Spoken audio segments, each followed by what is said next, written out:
Welcome to Facts TV News, where everything is true. Old Harbour Bay teen goes missing. An Ananda alert has been activated for 15-year-old Abigail McIntosh of Butnersfield Meadows, Old Harbour Bay, St. Catherine, who has been missing since Wednesday, June 8. She is of dark complexion, slim build, and about 148 centimeters tall. Reports from the Old Harbour Bay Police are that about 6:40 p.m., Abigail was last seen at home wearing a black blouse, black ties, and a pair of black slippers. She has not been heard from since. Anyone knowing the whereabouts of Abigail McIntosh is being asked to contact the Old Harbour Bay Police at 876-943-7799, Police 119 emergency number, or the nearest police station. NEPA probes fish killed in Kingston Harbour. The National Environment and Planning Agency NEPA is advising the public that it is investigating a fish kill within the Kingston Harbour in the vicinity of the mouth of Dawkins Pond in the Port Henderson area. NEPA issued the advisory Friday after receiving reports of the fish killed at approximately 9:30 a.m. The agency disclosed that it has since deployed a technical team to investigate the report and will provide further updates. It also warned the public against collecting the dead fish in the area for consumption. 2 arrested, several items seized in St. Catherine police operation. 2 people were arrested and several illegal and uncustomed items seized in a major police operation in Old Harbour, St. Catherine and its environs on Thursday. The 4-hour blaze saw Senior Superintendent of Police SSP Christopher Phillips and police teams blanketing several communities in the Old Harbour subdivision between 4 p.m. and 8 p.m. According to the police, vehicular checkpoints operations were conducted along the gutters and Old Harbour Bay main roads and in a Rinley, which led to the arrest of 2 people, one of which has 2 outstanding warrants. The other was collared for breaches of the Spirit License and Customs Act. The police said several illegal and uncustomed items were also seized, including half-pound of ganja, just over 3 liters of illegal rum, several packs of uncustomed mosquito-repellent coils, and 1 pack of uncustomed cigarettes. 30 tickets were issued for breaches of the Road Traffic Act during the operation, the police reported. Meanwhile, officers met with the members of the Retired Teachers Association in a community meeting. The group was addressed by SSP Christopher Phillips and Superintendent Hopton Nicholson, who is the Operations Officer for the St. Catherine South Division. Senior Superintendent Phillips also used the opportunity to encourage residents to continue to make the bold choice and report information about guns, gunmen, and gang activities by calling Crime Stop at 311, the Police 119 number, or the nearest police station. Jamaican man to be deported a second time after illegally re-entering U.S. A Jamaican man on Thursday pleaded guilty to a federal immigration charge in Charleston, West Virginia, after he re-entered the United States illegally following a previous deportation more than 12 years ago. Edwin Hugh Douglas, a 53-year-old resident of Kingston, Jamaica, pleaded guilty to re-entry of a removed alien and was remanded to the custody of Immigration and Customs Enforcement for deportation proceedings. The announcement was made in a release by the United States Attorney's Office for the Southern District of West Virginia on Thursday. According to court documents and statements made in court, Douglas admitted that he was found in the Parksburg Municipal Building by ICE agents on December 3, 2021. Douglas was identified by ICE agents during the course of an investigation, and he later admitted to them that he is a citizen of Jamaica and had been previously removed from the United States, the release stated. It added, Douglas had no identification documents permitting him legal status in the United States and was arrested. Fingerprints matched Douglas to a November 9, 2009 administrative removal from the United States to Jamaica. Further checks also reveal that the Jamaican was convicted of felony unlawful assault in Wood County Circuit Court on June 17, 2004. Douglas never obtained the express consent of the Secretary of U.S. Homeland Security to reapply for admission to the United States, nor did he seek to re-enter through other legal means, the U.S. Attorney's Office stated. On Thursday, the Jamaican was sentenced to the time he has served in custody since his arrest by Senior United States District Judge David A. Faber. He was later remanded to ICE custody for deportation. Pay up. Motor vehicle drivers and owners are being warned to pay up traffic tickets, as neglecting to do so could prevent them from acquiring substitute driver's licenses and affect information provided to sources, such as potential employers who request verification of their license from the authorities. Head of the Island Traffic Authority ITA, Ken Uttard, said to reporters in an interview that requests are frequently made for a substitute license, but many applicants have outstanding tickets, which factors into whether the requests are granted.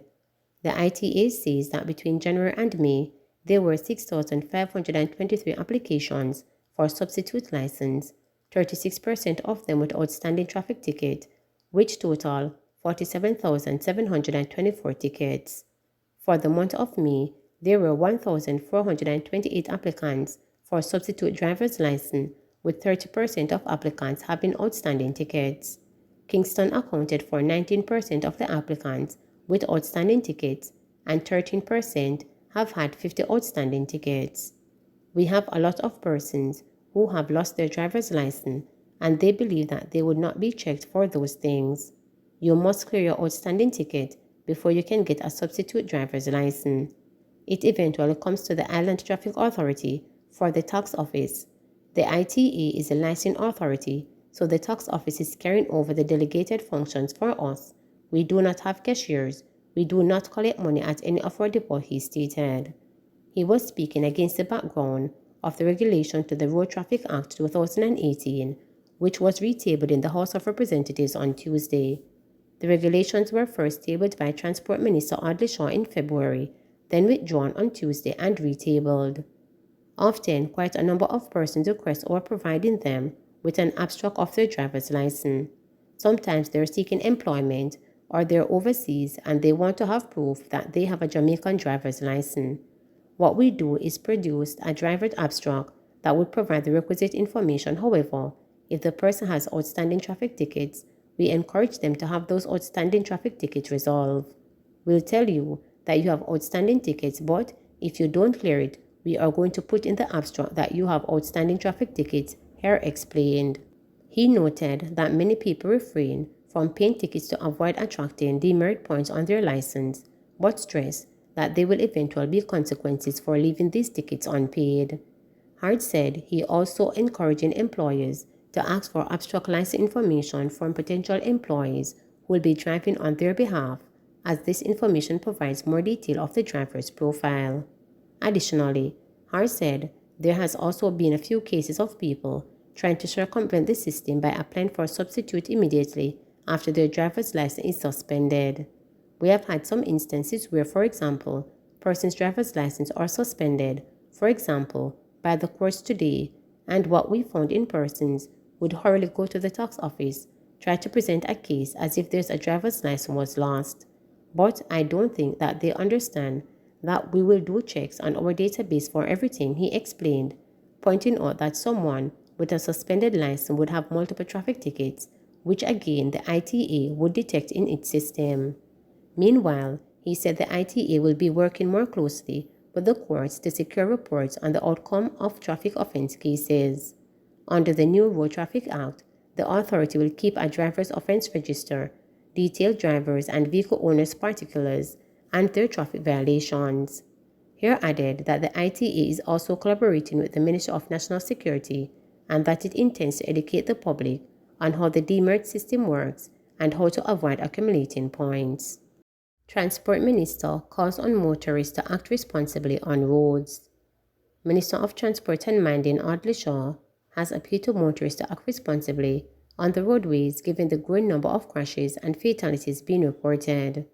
The minister was speaking at the launch of the Road Safety Month on June 8 at the Future Energy Source Company Fesco gas station in Kingston. He stated that the month of May recorded the highest number of road fatalities since the start of the year, and it is important for drivers, pedestrians, motorcyclists, and cyclists to make their own safety and that of others a priority. I can never overemphasize the urgent need for greater care when using the nation's roads. Each person must respect himself or herself and their fellow road users, and in doing so, The process of road safety will be tremendously enhanced, Shaw stated. He further argued that saving lives on the roads required the drivers travel at normal speeds, as speed is a major cause of road collisions, and added that drivers should not drive when they are tired. The minister stressed that wearing of seat belts by drivers and passengers is also paramount to reduce the carnage on the roads and urged motorists to do regular checking of their vehicle lights and brakes to ensure safety. It is equally important that regular tire checks are done, and once your tire reaches 1.5 milliliter in tread depth, it is time to change and do not purchase mountain or snow tires, Shaw stated. He also advised that tires over 5 years old should not be purchased. The use of mobile phones while driving should be avoided, drinking and driving must be discouraged, and the practice of overloading vehicles with passengers should cease. Choose to do the right things and protect others and yourself by obeying the road code, the minister advised. I implore all road users to be vigilant, pedestrians use the sidewalks, cross at safe places, and do not step out in the roadways until it is clear, he added, and encourage pedestrians to wear bright color clothes at night. Jamaica reports 235 new COVID cases, 1 death. Jamaica reported 235 new cases of COVID-19 and 1 fatality on Thursday, according to the latest statistics from the Ministry of Health and Wellness.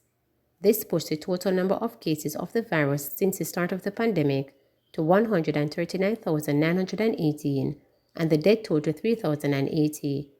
Of the newly reported cases, there were 134 females and 108 males, with ages ranging from 1 day to 91 years. The cases were recorded in Kingston and St. Andrews 65, St. Catherine 52, St. James 51, St. Anne 13, Westmoreland 13, St. Thomas 11, Portland 10, Hanover 6, St. Mary 6, Clarendon 4, Trelawney 2, Manchester 1, and St. Elizabeth 1. Meanwhile, the latest death is of a 90-year-old woman from St. Thomas. The country also recorded 189 new recoveries, bringing the total number of recoveries to 88,425. The positivity rate for the latest round of testing was 24.2%. There are 141 people hospitalized, 4 of them critically ill. There are 2,854 confirmed active cases on the island. Please remember to subscribe, like, share, and click the notification bell for daily updates.